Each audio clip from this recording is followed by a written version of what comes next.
Mateus capítulo 26, versículo 69. Mateus 26, 69. Presta atenção nessa palavra, irmão, porque ela é simples, mas ela é para o seu e para o meu coração. Pedro estava sentado no pátio. Mateus 26, 69. Pedro estava sentado no pátio, e uma criada aproximou-se dele e disse: "Você também estava com Jesus, o Galileu." Mas ele o negou diante de todos, dizendo: "Não sei do que você está falando." Depois saiu em direção à porta, onde outra criada o viu e disse aos que estavam ali: "Este homem estava com Jesus, o Nazareno."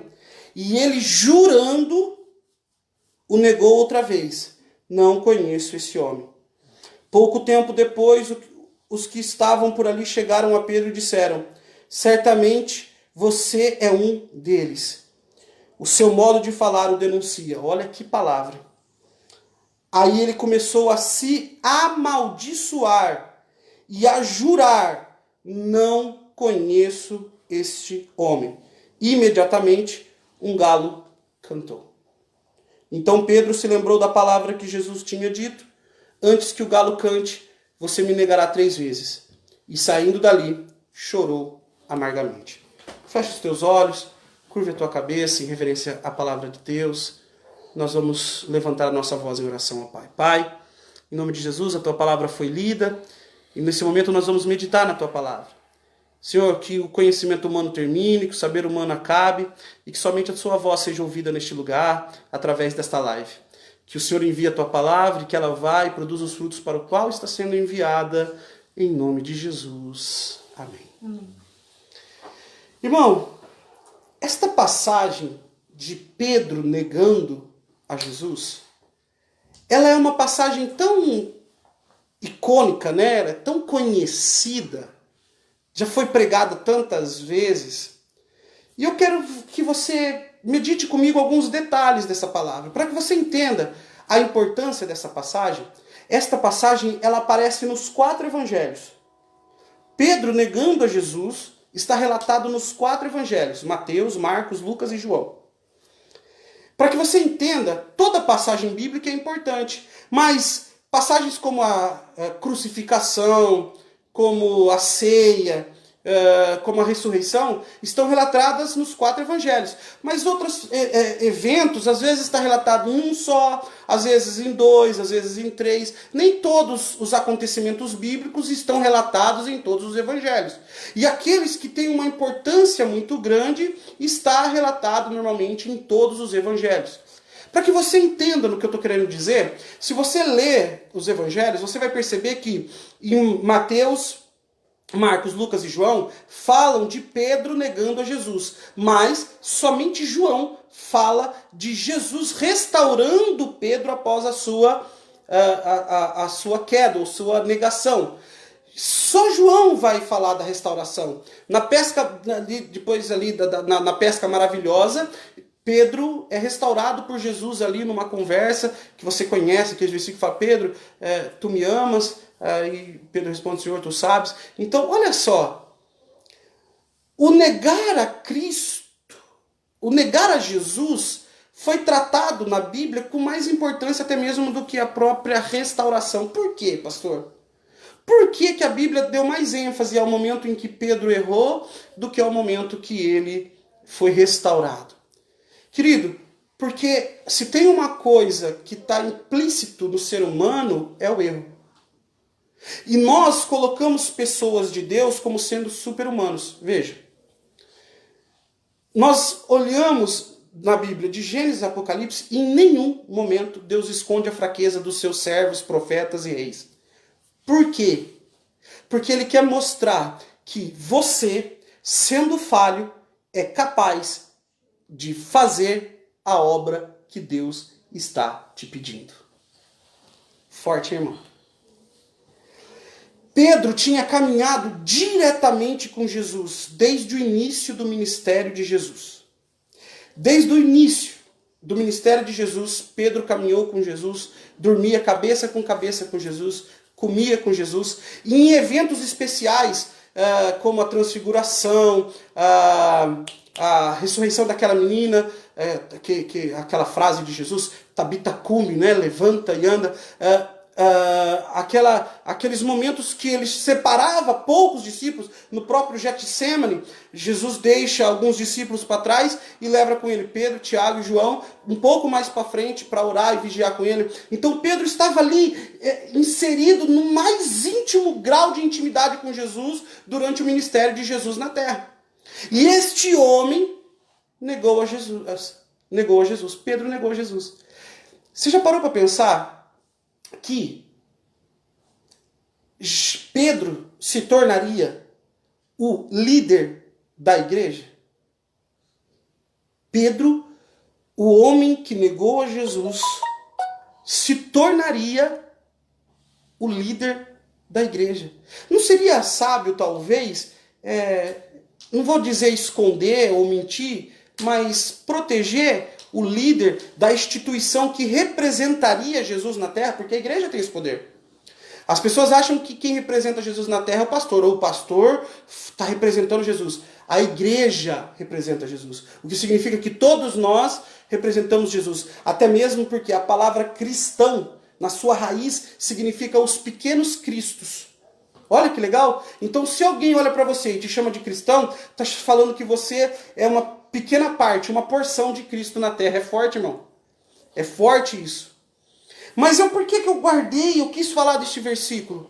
Porque muitas vezes, querido, nós negamos a Jesus. Negamos com nossas atitudes. Eu quero me contar para você um testemunho. Eu me lembro que uma certa feita eu estava com a fé abalada, um tempo já um bom tempo atrás. Mas eu estava escutando louvor ali, e quando eu via que pessoas estavam se aproximando, eu abaixava o volume, desligava o rádio, para que as pessoas não soubessem que eu era cristão. Querido, é fácil chegar aqui agora e julgar Pedro dizendo que Pedro negou Jesus. Mas o que eu estava fazendo quando eu abaixava, quando eu me recusava a dizer que era cristão, por medo de algum tipo de retaliação? Hoje, tem gente que tem medo de ser taxado de cristão porque vai ser taxado como homofóbico. Sabia disso? E aí se esconde, se torna um crente 007 e não revela os seus princípios, as suas crenças, com medo de ser taxado como alguém que é homofóbico, que não respeita a liberdade das pessoas, sendo que é justamente o contrário. Nós respeitamos a liberdade de todos, mas acreditamos nos princípios bíblicos. Olha que legal! E aí, nós, quando lemos que Pedro negou Jesus, nos achamos no direito de julgar Pedro, de dizer que Pedro era fraco, de dizer que Pedro era falho. Mas quantas vezes temos negado a Jesus quando nos negamos a fazer a obra que ele pediu para nós? Doeu. Quando você se nega a fazer aquilo que Cristo, Jesus, está pedindo ou colocando na sua mão, quando você se nega, você está negando a Jesus. Você já parou para pensar? Irmão, o que eu vou dizer é profundo. Que quando, por algum tipo de preguiça ou comodidade, você se nega a estar na igreja, você está de algum jeito negando um pouco a Jesus? Você já parou para pensar nisso? Meu irmão, desculpa, não é Jesus voltando, não é a trombeta tocando, é o trem passando, viu, irmão? Isso, tão barulhento agora. Tem irmão que daqui a pouco vai achar que se eu soubesse fazer a montagem eu ia desaparecer, só para falar que eu fui arrebatado, ia causar um desespero. Mas você já parou para pensar que muitas vezes negamos a Jesus com pequenas atitudes? Pequenos gestos. Veja, que é um processo, e eu quero falar com você um pouco sobre esse processo. Pedro, quando foi questionado, você conhece a Jesus? Você caminhava com Jesus? Na primeira vez, ele só nega, fala, não, eu não. Na segunda vez, ele acha necessário ser um pouco mais veemente. Olha como é um processo. Nós somos assim. Fala ou não fala? Fala, né, irmão? A princípio, nós apenas nos calamos. Estamos sim negando a Jesus, porque ele disse para a gente ir pregar o evangelho. Então nos calamos e não pregamos o evangelho. Eu só vou me calar. O princípio é esse. Não, eu não falo que sou cristão, porque eu tenho vergonha de que os outros saibam que eu sou cristão. Por quê? Porque eu tenho atitudes de que um cristão não deveria ter. Só que quando eu me calo e não falo da minha fé, quando eu me calo e não falo daquilo que creio, quando eu me calo, meu irmão, eu estou negando a Jesus. Porque o que importa é o meu relacionamento com Deus, com Jesus. E ele sabe que, de certa forma, estou negando ele. Só que aí, depois desse primeiro estágio, nós vivemos um segundo estágio.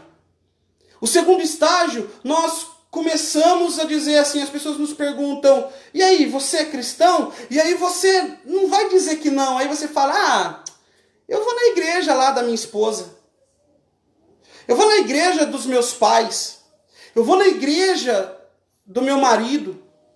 Meu irmão, você está negando a Jesus. De vez de você dizer, fala, cara, eu sou cristão. Eu sou daquele tipo de cristão que precisa da graça, da misericórdia de Deus. Preciso ser perdoado, restaurado todos os dias. Mas você prefere dizer, não, eu vou lá na igreja da minha esposa. Eu vou lá na igreja do meu esposo. Eu vou lá na igreja... Meu irmão, você já parou para pensar o que você está fazendo no coração de Jesus? Você está negando a Cristo de novo. E tem o terceiro estágio. Qual é o terceiro estágio? No terceiro estágio, irmão, a Bíblia vai dizer que aquele que outrora, e eu queria dizer aqui que o pastor está falando mal de Pedro, eu sou o maior fã de Pedro, cara. Sou o maior fã de Pedro. Pedro, para mim, é um personagem bíblico extraordinário. Pedro é um homem de Deus que fez coisas inacreditáveis, que viveu o poder de Deus, que se tornou o grande líder e, portanto, um dos grandes responsáveis por nós estarmos aqui. Pela igreja ter perdurado, existido e se fortalecido, humanamente falando, Pedro foi um dos grandes responsáveis disto. Eu sou um grande fã de Pedro. Mas a Bíblia vai dizer que este grande homem de Deus, no momento de fraqueza, foi vivendo um declínio espiritual. E você sabe de uma coisa? Um abismo puxa o outro. Ninguém cai de repente, ninguém chega no abismo e pula. Você vai descendo, ladeira após ladeira, ladeira após ladeira. Você vai negando vez após vez, vez após vez. Vai dizer a Bíblia que Pedro, este grande homem de Deus, ele amaldiçoou. Começou a falar, eu não conheço nada. É como se Pedro dissesse assim, eu quero mais aqui. Morra, eu não tenho nada. Pedro, diz a Bíblia que ele começou a amaldiçoar, a praguejar, ele começou a esbravejar, porque ele queria dizer que ele não fazia parte daquele grupo. Só que tem uma coisa aqui. Pedro, e isso aqui é uma lição para nós. Pedro, ele tinha andado tanto tempo com Jesus, pega essa, que as pessoas disseram, mas você fala como ele. Pedro, ele tinha pegado o sotaque. Aqui eu tenho meu ajudante aqui, o pregador hoje. Tá dando aleluia aqui. Pedro, ele tinha pegado o sotaque, ele tinha pegado o jeito, ele tinha pegado as frases, os trejeitos de Jesus. Assim como às vezes os irmãos brincam aí, o evangelista Pedro vive brincando comigo, eu tenho um negócio do pegou, irmão? De vez em quando ele tá pregando, ele fala, e aí, pegou? Tá ali me plagiando. Neme, tá brincando comigo. E é muito legal isso. Por quê? Porque é assim mesmo. A gente vai sendo discipulado por alguém, a gente vai pegando o jeito dessa pessoa. E aí eu vejo muito isso na vida das ovelhas. Já fiz isso com meus pastores. É normal isso. É normal isso. Olha só que interessante. Pedro, ele caminhou tanto com Jesus que ele já estava falando como Jesus. As pessoas olhavam para Jesus e reconheciam Jesus em Pedro. Pegou? Olha o nível de intimidade que nós temos que ter. Que nível de intimidade? Agora segura a onda aí. Você tem que estar tão perto de Jesus, meu irmão. Você tem que estar tão cheio de Jesus que nem quando você quiser negar, você vai conseguir. Amém. Pedro, ele estava tão imergido, tão... Como é que chama a palavra? Tão cheio, tão... aspergido de Jesus, tão influenciado por Jesus, que quando ele quis dizer que não era, as pessoas falaram, mas você fala igual. As pessoas têm que olhar para você e reconhecer Jesus na sua vida. Mas aí, eu já estou terminando, viu, irmão? Que a palavra hoje é muito breve. Mas aí, acontece algo incrível. Diz a Bíblia, e aí eu quero que você entenda isso. A Bíblia vai nos contar, vai nos relatar, que quando Pedro nega Jesus pela terceira vez, os olhos de Pedro se cruzam com os olhos de Jesus. Tinha uma canção antiga que dizia assim: sei que os teus olhos, sempre atentos, permanecem em mim. Irmão, você já parou para pensar que, seja de bom ou seja de ruim, aquilo que você está fazendo, os olhos do Senhor estão sobre você?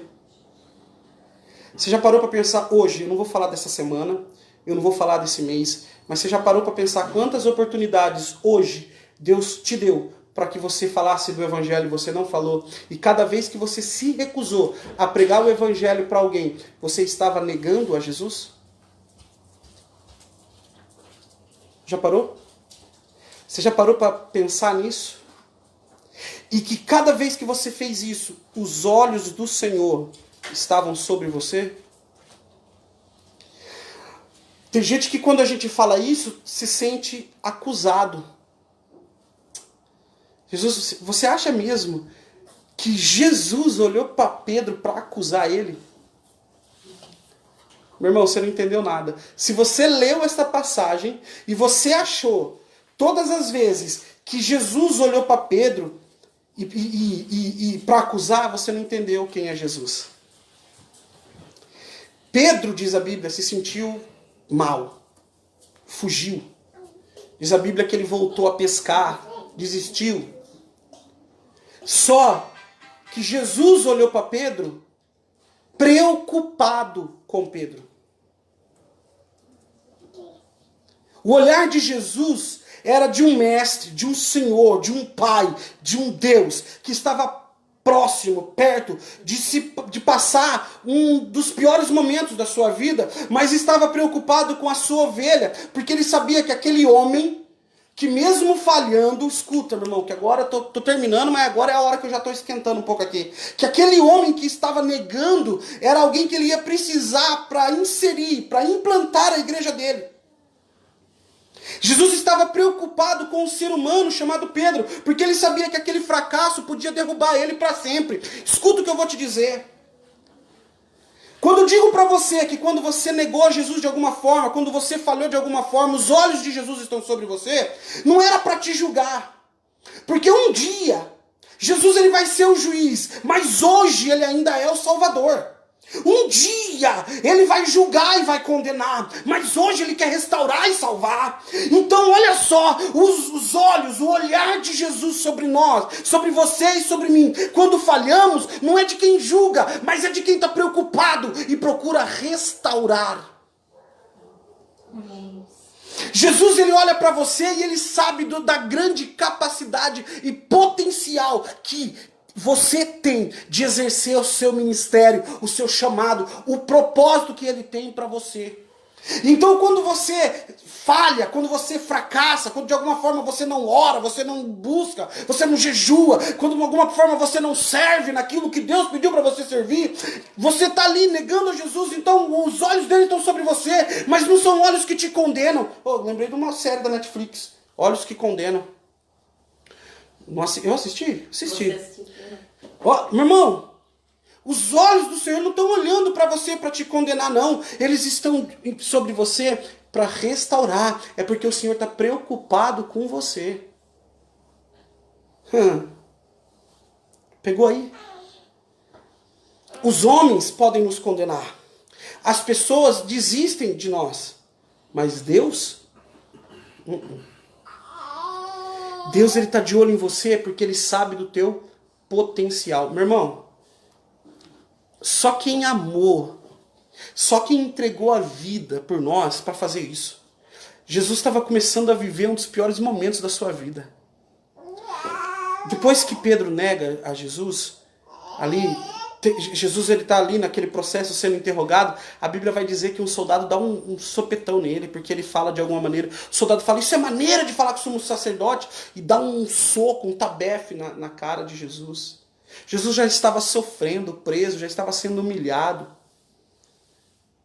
Mas mesmo assim, ele olha para Pedro, preocupado com Pedro. Pega aqui o que eu vou te dizer. Até então, e agora eu vou encerrar aqui, irmão. Mas segura essa revelação aí. Até então, Pedro se achava um super-humano. Segura isso.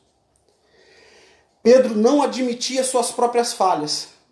Eu sou alguém que eu tenho dificuldade de aceitar os meus erros. Eu me cobro. Porque eu acredito que eu posso ser melhor, eu tenho que ser melhor. Então eu me cobro muito quando eu erro. Eu exijo muito de mim. Pedro, ele era assim ao extremo. Ele não aceitava os erros e as falhas dele. Pedro, ele tinha dito para Jesus, não, eu nunca vou te deixar. Então Jesus vai dizer para ele, ei Pedro,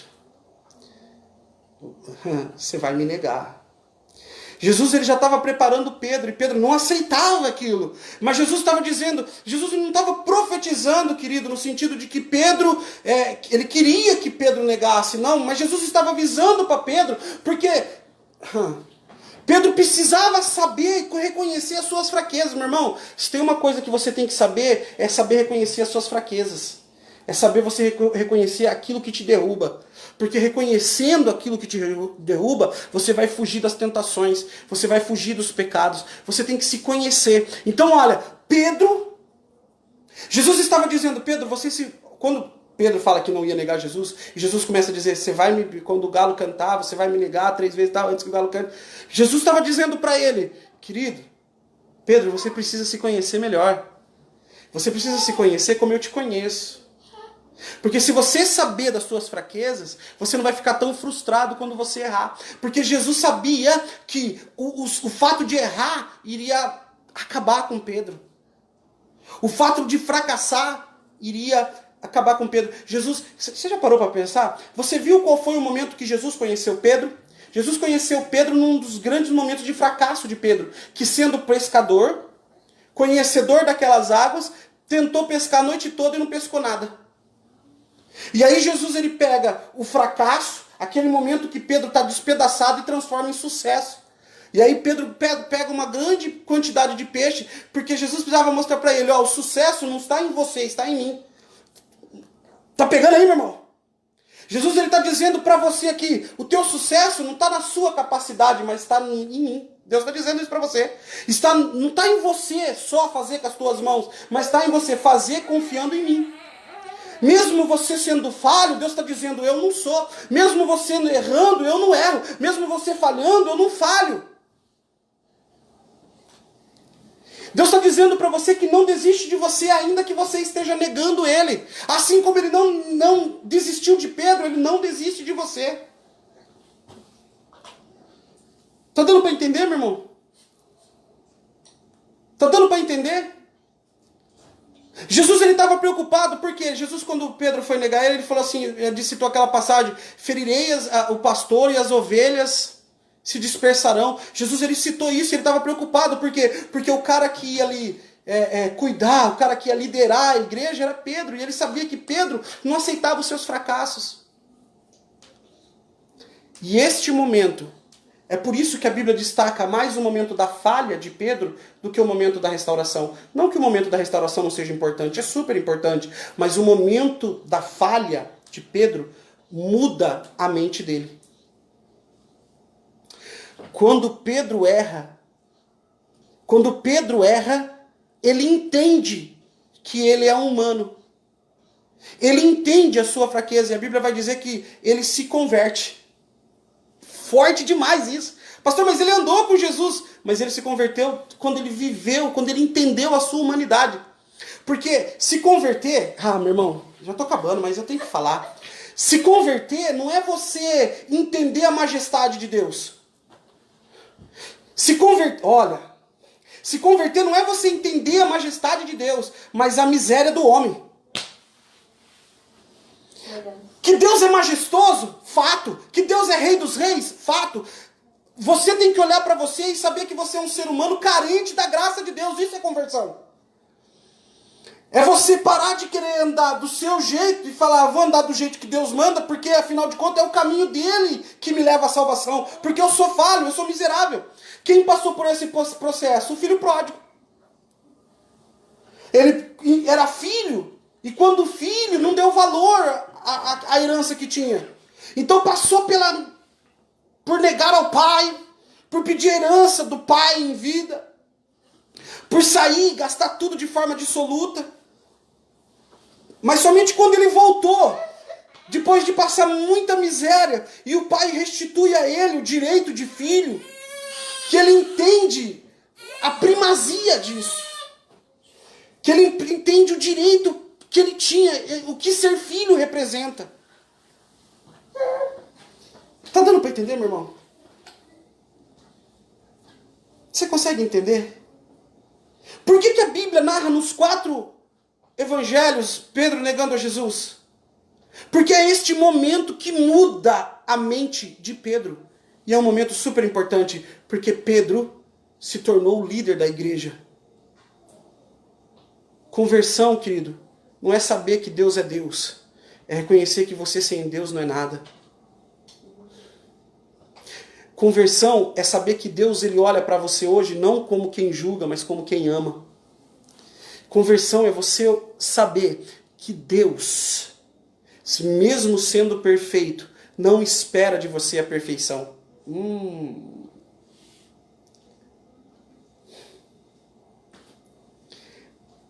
Irmãos, o peso seria muito menor se nós começássemos a reconhecer que Deus trabalha com pessoas falhas. Se nós começarmos como igreja a entender que Deus trabalha com pessoas falhas, o peso vai ficar bem menor sobre as nossas costas. E o peso que vamos colocar sobre os outros também. Deus ele trabalha com pecadores que são restaurados, transformados. Ah, pastor, aquele foi o último erro de Pedro. Pedro continuou errando, meu irmão. Continuou sendo perdoado. Continuou passando as suas fraquezas. Continuou sendo ensinado. Assim como eu, assim como você.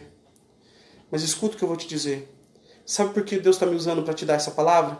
Porque Deus quer restaurar você como Ele restaurou Pedro. Para que você exerça o grande chamado de Deus na sua vida. Amém. Quando Pedro erra, a primeira coisa que ele faz é deixar tudo para trás e voltar a fazer o que ele fazia antes. Porque ele se achava indigno de Jesus. O fato dele ter errado, e agora eu vou encerrar, fez com que ele se achasse indigno de Jesus. Tá vendo do que eu estou falando, da mudança de mentalidade? Segura que eu vou encerrar. Pega essa. Por que a mentalidade de Pedro mudou? Que ele começou a entender uma coisa. Ninguém nunca vai ser digno de Jesus. Pedro ele começou a entender que não era porque ele errou que ele era indigno. Ele nunca foi digno. Tudo era graça. Palavras. Chega a me arrepiar, porque isso aqui é o cerne. Isso aqui é o centro da palavra de Deus do Evangelho. Nós cobramos perfeição. As pessoas cobram perfeição de pastores. As pessoas cobram perfeição da mulher do pastor, da pastora. As pessoas cobram perfeição dos filhos dos pastores. As pessoas cobram perfeição uma das outras. E aí Jesus fala assim, não, eu trabalho com pessoas imperfeitas. As pessoas cobram perfeição dos outros e Jesus está dizendo, não, vocês não estão entendendo, eu trabalho com imperfeitos. Eu transformo os errados. Eu perdoo os pecadores, este é o trabalho. Aí a Bíblia, Jesus ele vai dizer isso de uma outra forma, ele vai dizer, eu não vim para os sãos, eu vim para os doentes. Entendeu? É doente falando com doente. É eu tratando da sua ferida e você da minha. É eu te ajudando na sua fraqueza e você me ajudando na minha. É por isso que somos igreja. É por isso que Deus nos chamou assim. Não para julgarmos as santidades um do outro. Não para julgarmos a vida um do outro. Mas para ajudarmos um ao outro nas nossas fraquezas a chegarmos juntos no céu. Esse é o cerne.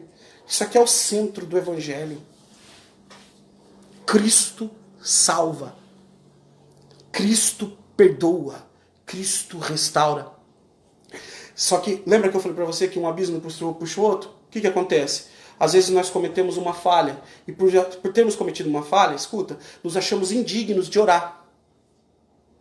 Nós cometemos um pecado. E aí, como cometemos o pecado, nós achamos que somos indignos de estar na presença de Deus. Velho, sua mentalidade precisa mudar assim como a de Pedro mudou. Você nunca foi digno. Nunca. E nunca será. É graça sobre graça. Aí a Bíblia vai dizer de uma maneira assim, porque aonde abundou o pecado, superabundou a graça de Deus. Porque sem graça não somos nada. Tá dando para entender? E aí você, escuta, que não entendia o evangelho dessa maneira, comete um erro, aí você não ora, aí você vai ler a Bíblia, parece que você tá com a mão suja. Meu irmão, você não, que você é bem melhor do que eu, mas eu já passei por isso. Parece que você tá com a mão suja só de abrir a Bíblia. Tipo, vem aquele pensamento, diabo, é o diabo. Quem é você para abrir a palavra de Deus? Ô, querido, você sabe quando eu estou precisando, estou com dor de cabeça? Eu vou tomar meu dipirona. Aqui. Quando a minha alma está doente, é aqui que eu tenho que buscar salvação. Isso aqui, Jesus foi dizer que isso aqui é para os doentes, não para os sãos. Que orar é para quem é doente, não para os sãos. Que buscar a misericórdia é para quem está mal, não é para quem está bom. É a Bíblia que diz isso. É por isso que Jesus depois dá um jeito de sentar com Pedro e restaurar ele. E aí Jesus vai dizer para ele, Pedro, tu me amas? Ô Senhor, tu sabes. Ele falou, então vai trabalhar para mim. Não é isso que Jesus fala? Jesus não fala para ele, não erre mais. Você já parou para pensar nisso? Não peque mais, não fale mais. Não, não. Jesus fala assim, você me ama, Pedro? Amo. Jesus sabia que Pedro tinha negado. Jesus sabia, mas ele vai dizer assim para ele, vai trabalhar para mim. Porque a restauração é isso. É Deus saber que você é falho e mesmo assim querer te usar. Deus saber que você falha, peca, fraqueja e mesmo assim querer te usar. E é por isso que de Gênesis a Apocalipse, Deus ele mostra e revela a fraqueza de todos os seus servos. Que nem porque erraram e pecaram, fraquejaram, alguns chegaram a pedir a morte. Nem por causa disso. Foram pequenos ou fralhos homens de Deus, não. Foram grandes homens de Deus, heróis da fé. Amém, querido? Fica com essa palavra no teu coração.